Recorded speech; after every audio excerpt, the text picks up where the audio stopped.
Hello and welcome back. Today we're talking about training data and test data. You might encounter a question about this on the exam, so it's important to understand these concepts. So imagine you want to build a machine learning model that will predict prices of secondhand cars.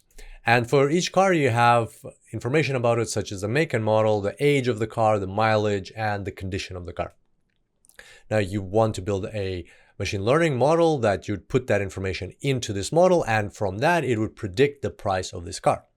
Now, how are you going to train this model? Well, you're going to go and collect lots of data. So let's say you've collected data on hundreds and hundreds of cars, and for each car you know the make and model, the age, the mileage, and the condition, and also you know the price for which that car has sold. So this is historical data.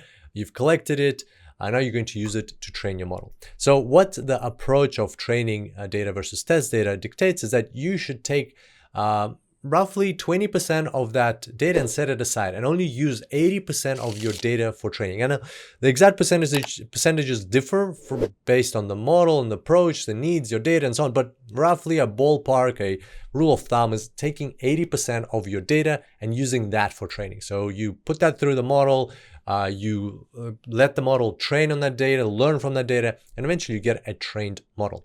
But now, how do you evaluate if this model is really good at predicting, or it's just learned the specific patterns of that training data, of that historical data that you showed the model? Maybe it's just really good. It adapted really well to that specific training data. It's not going to be good at predicting, new car data. Or how can you trust this model is actually good at generalizing its predictions, and not just very good at that specific training set that you gave it? Well, the good news is now that you have the 20%, this test set, which the model has not seen at all. It did not see this data during training. So what you can do is what you do is you take this data and you just take the car information. So you take the make, model, age, mileage, condition, and you separate out the price. You don't include the price. You don't show the model the price.